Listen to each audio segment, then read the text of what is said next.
Hello गिबियावनो गासिखौबो आंनि अननाय आरो सिबिनायखौ बावनानै आं दिनै नोंथांमोननि सायाव इउट्युबनि सोमोन्दै बाथ्रा बुंनो फैदों। गोबाङानो आंनाव सोंहरदों, फन खालामना सोंहरो, सोरबा कमेन्टआव सोंहरो, सोरबा बिदिनो मेसेन्जाराव सोंहरो इउट्युबनिफ्राय रां खामायनोब्ला माबायदि खालामनांगौ, माबायदि। अब्ला नै खोथाया ओरैबाय, सोरबाया सोंहरो आंनि चेनेला 2 बोसोर 3 बोसोर जाबाय, उनाव आं मनेटाइजेसन अन खालामहैनायाव दिगदार जागोन नामा? आं बेखौ गेरेन्टि होनो हाया, खिन्थु आं बुङो उनाव प्रब्लेम जायो, खिन्थु बे प्रब्लेमा नोंथांनि थाखाय इयुनाव ओरैनो बेकार खालामनो हागौ नोंनि चेनेलखौ। प्रब्लेम जायो, बे जायो होनना गोबां बुङो, बाट बेयाव जेबो गेरेन्टि गैया, जानोबो हागौ हयथ' जायाबो जानो हागौ। बे कुनु रावबो गेरेन्टि होनो हाया जायो होननानै, आं बेखौबो गेरेन्टि होआ। बाट आरो मोनसे खोथा सोंहरो, आंनाव एड्स फैबाय, आं फैसा मोनसिगोन मागोन होनना गोबां सानना लायो आरो आंनावबो सोंहरो। ओमफ्राय आं होनो एड्सआ फैग्रा जाबाय, मनेटाइजेसन अन नङाब्लाबो चेनेलाव एड्सखौ लागायो, मानो होनबा बे एड्सनिफ्रायनो फैसा मोनो। बे एड्सखौ सोर लागायो होनबा इउटुबा लागायो। इउटुबा लागायनाया मानो लागायो, गावसोर दा बै मनेटाइजेसन अन जानायफोरनावल' लगायला, माने बेलेगजोंबो गावसोर खामायो, माने गावसोरनिया बारा इनकाम जाबाय आरो दा एडसेन्सजों बे इउटुबदो ओइ कम्पानिफोरा माने प्रमट खालामनो हरनाय प्रडाक्टफोरखौ होनाया आरो। बेनिफ्राय गोबां सानो आंना एड्स फैबाय आं फैसा मोनसिगोन, मोना। नोंथांमोना बेखौ गोसोआव लानानै थानो नाङा। नोंथांमोना जेब्लासिम मनेटाइजेसन खालामनो हाया, माने नों मनेटाइजेसन लेभेलसिम थांनो हाया एबा मनेटाइजेसन अन जाया, जेब्लासिम नोंनियाव 1K साबसक्राइबार बेनिफ्राय 4000 वाट्स टाइमा जाया, अब्लासिम नोंनियाव एड्स फैबाबो नों फैसा मोना। बेनिफ्राय 4000 वाट्स टाइमा जुदि कमप्लिट जानायनि उनावसो नों एडसेन्स एकाउन्ट खुलिनानै एडसेन्सआव फैसा हाबनाय जायो दै, नोंथांमोना मिथिनानै ला। आरो मोननैसो खोथाखौ गोबाङानो सोङो, आं गुबुननि भिडिअ होयो, गुबुननि भिडिअ होनानै आं बेफोरबायदि मनेटाइजेसन अन खालामनो हागोन ना हाया होननानै बुङो। गुबुननि चेनेलखौ नोङो गुबुननि भिडिअखौ नों होनानै गुबुननि भिडिअखौ होनानै नोङो चेनेलखौ ग्र'ल'सो खालामनो हागोन, बाट नों मनेटाइजेसन अन खालामनाय समाव नोंनाव गोबां प्रब्लेम जागोन।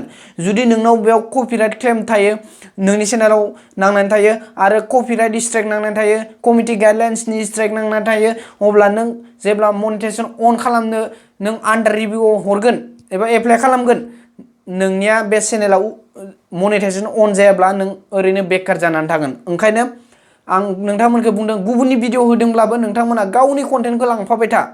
गावनि कन्टेन्ट लांफानायजों लोगोसे नोङो उनाव मनेटाइजेसन अन जानायनि सिगां नों बै गुबुननि भिडिअखौ डिलिट खालामबानो जाबाय।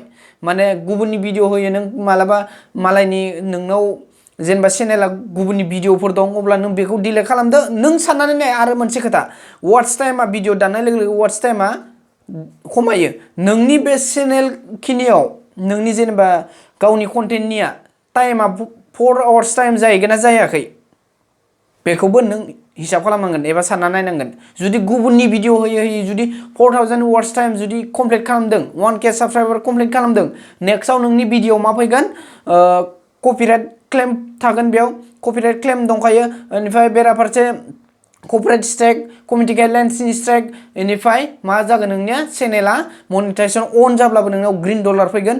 बेनिफ्राय ग्रिन डलार फैनायनि उनाव नोंनि इनकामाबो जानाय नङा, आरो नोंनि चेनेलखौ उनाव जुदि बे इउटुब टिमा जुदि नायनानै मोनफ्लाङो, नोंनि चेनेला मा जागोन, टार्मिनेट जागोन, माने डिलिट जागोन हामेसा केलि दै।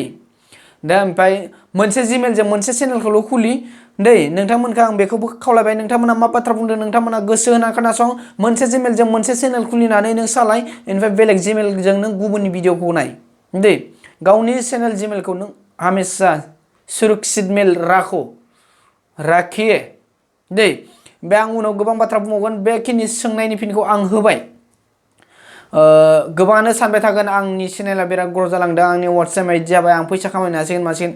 बाट चेनेलावनो जुदि गुबुननि भिडिअ गोजाब्ला, जुदि गुबुना सोरबा नोंनो भिडिअखौ स्ट्राइक हरोब्ला सेस, नों स्ट्राइक मोनोब्ला नों भिडिअखौ डिलिट खालामथारनांसिगोन ना। दा नोंनो वाट्स टाइम जाबाय, हयथ' नोंनियाव मनेटाइजेसन अन जाबायमोन, बे चेनेलनि भिडिअफोरखौ नों दानजोबनो गोनां जायोब्ला, होमब्ला नों इमान गोबावनिफ्राय जुदि खामानि मावबाय थानाय इउटुबाव, होमबा नोंना बेकार जाया होमबा। दा बेफोरबायदि ओंखायनो गावनि कन्टेन्टखौ हामेसा नाजा। गावनि कन्टेन्टजों, गावनि कन्टेन्टआ मोजांब्ला गुबुना साबस्क्राइब खालामखागोन।